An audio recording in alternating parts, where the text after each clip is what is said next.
speaker is Marcin Trepczyński from the University of Warsaw, Poland. The title of his talk is Father Son Mutual in Existence in Jesus' Speech, John 14:11a. That's correct? Uh, okay. Can you see my presentation? Is it Yes, okay? yes, I Okay. can see. So thank you very much. Thank you for the invitation. It's a great honor to talk today. Uh, Forgive me, I'm not a logician. I'm a philosopher occupied with um, medieval philosophy and theology, but I use logic in order to explain some reasonings and structures, and I think it is a very good tool to clarify many problems. So this is something I would like to show today. And forgive me if there are any logical mistakes in the formulas I will present. Um, we are used to some considerations about the logical problem of the Trinity. But this time I decided to focus on a biblical passage because this fragment, I think, puts us in a different position than when we traditionally analyze the logical problem of the Trinity, where we begin with the thesis that all the divine persons are the same God, and we ask how it's possible that they are different. Here we go the other way. We have two, Father and Son, and we will ask how are they unified? In what way are they mutually inexisting? So the point of this talk is to ask whether logic can help us explain this relation. So we will start with a text. We have John 14, 10, and then 11, because as we can see, Jesus Christ repeats the same. I'm in the Father, and the Father is in me. First, he asks, don't you believe it? And then he says, please believe me when I'm saying that. So it shows that it's very, very important for him. And we will ask, what does it mean that the Son is in the Father and the Father is in the Son? The important context is John 10:30, where Jesus in the same speech says that I and the Father are one, Greek hen and Latin unum. Uh, so this shows that the answer of this riddle is that they are somehow one, but still, what does it mean? And the first question is: should we or can we understand it just metaphorically, like you are in me, so you are always on my mind, you are always in my heart, you're very important to me? Well, rather not. The context of this speech and this utterance is much more serious. Jesus even seems here irritated because this is an answer to reply to the question of Philippus, who says, "Okay, we know you, Jesus, but show us your Father, and it will be enough for us to believe." So he says, "Why you are saying so? I'm in the Father, and Father is in me. When you see me, you see the Father." So he's pretty serious here. Another question is, can we understand it allegorically somehow?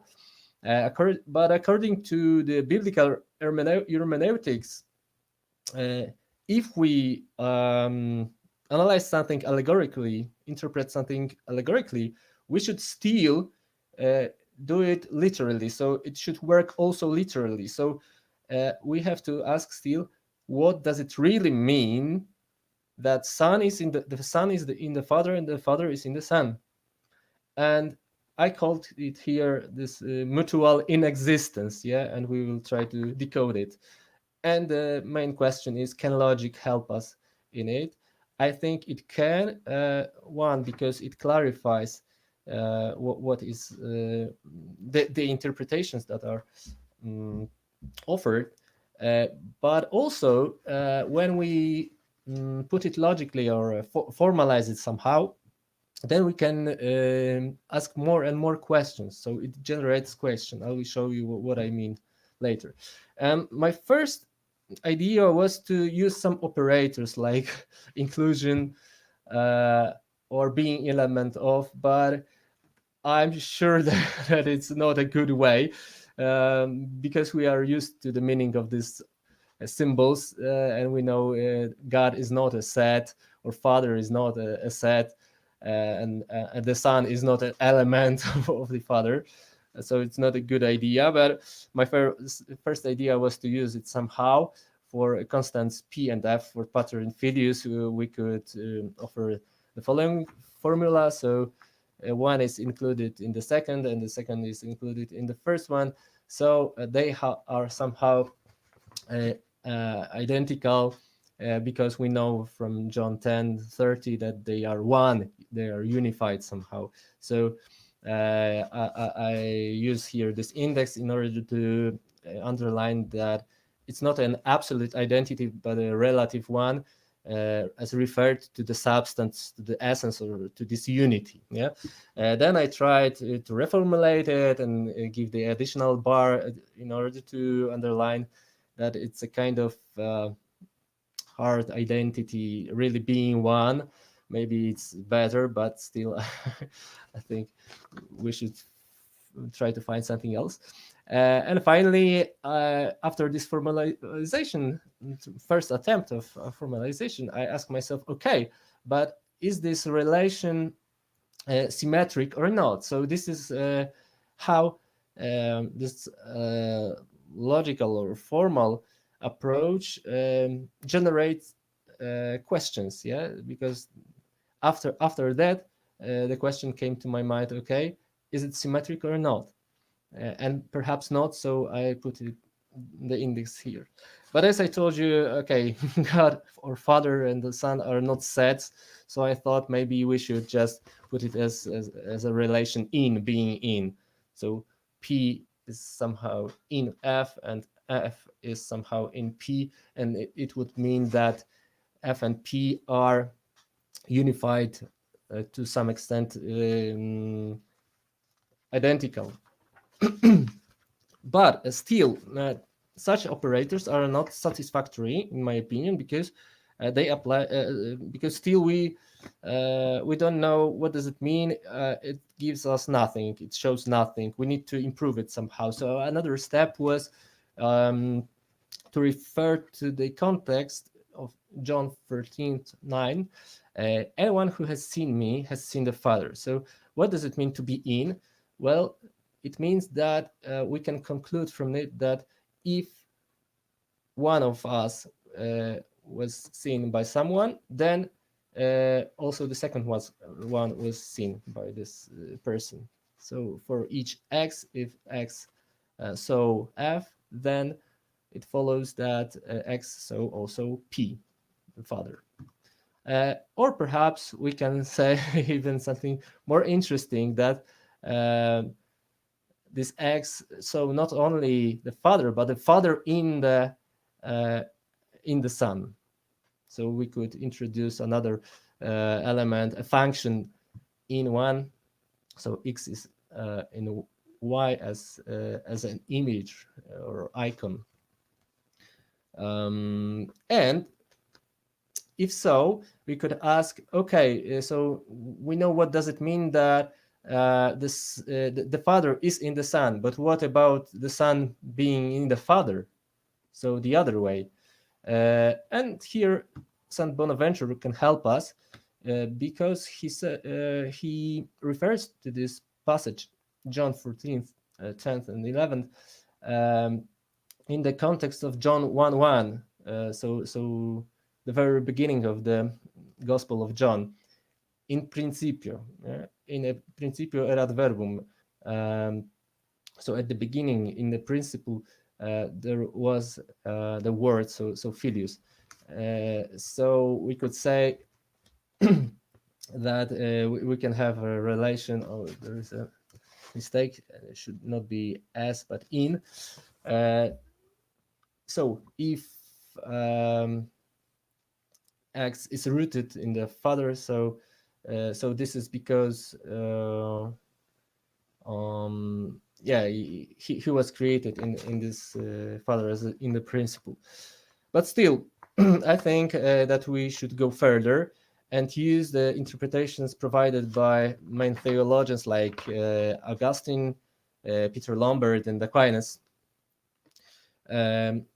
We'll focus on short comments of Augustine to John, where he in fact says that, okay, the Father and Son has the same substance, so they are unified. We know that, but he refers to Arians and Sabellians, showing that both these heresies are wrong, and we have to find a middle way, as he calls it. And then Peterlombard, who says about the deity that both Father and Son has, and Aquinas, who says that in fact Father is in the Son and Son is in the Father, because the essence of the Father is in the Son and essence of the Son is in the Father. Let's see exactly what would it mean.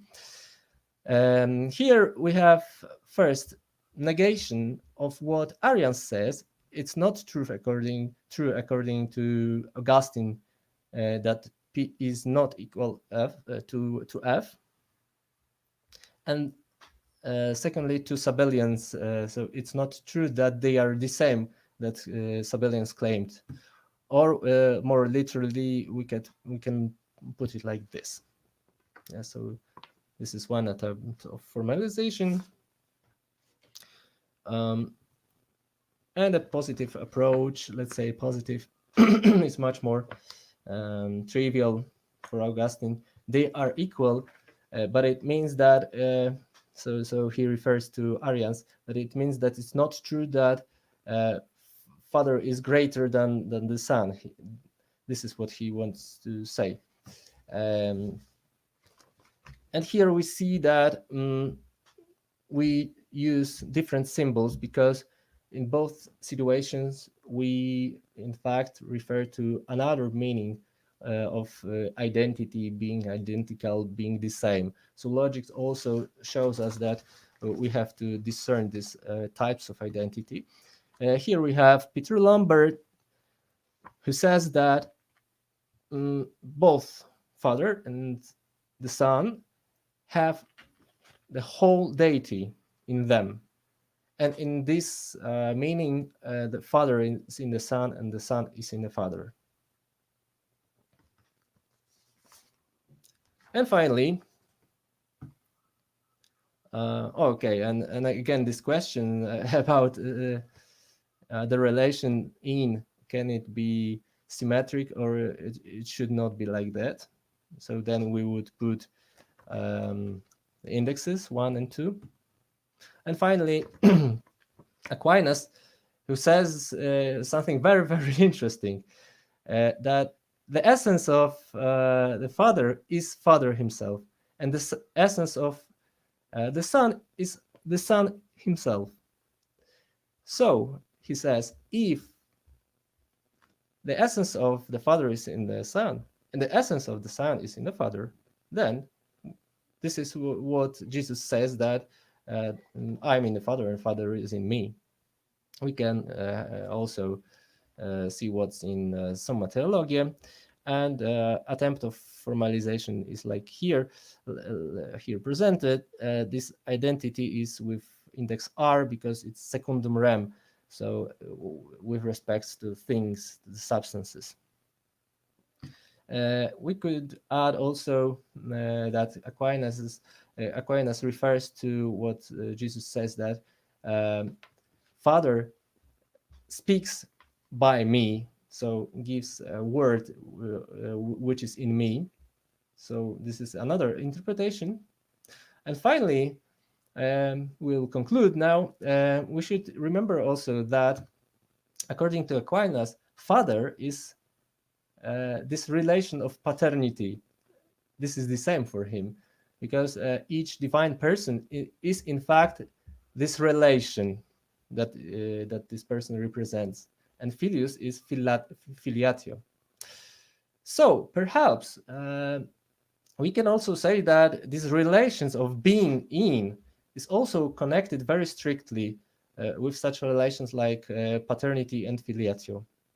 And this will be something important for our conclusions. And now I will try to conclude.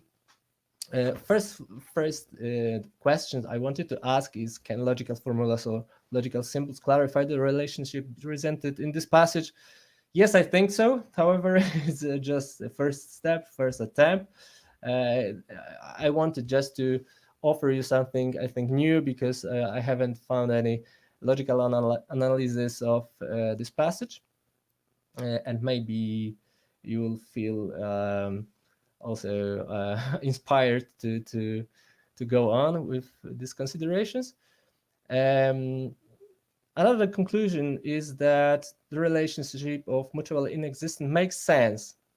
I think that these examples and this logical approach shows us that it makes sense, and it also enriches the logical interpretations of the Trinity. So perhaps it can be useful when we talk about the shield of faith, the scutum fidei, very, very common figure. So I tried to supplement this figure with the relation est in, because we can also speak about being in of the Holy Spirit in the Pater and the Son. So I think it is something that enriches thinking about the Trinity. So this is what I wanted to present. So thank you very much for your attention, and forgive me, but in a moment I will have to jump off because we have a session in Polish at our university, and then I will, of course, I'll be back also. Thank you very much. Okay, thank you, Marcin. But you have time for questions?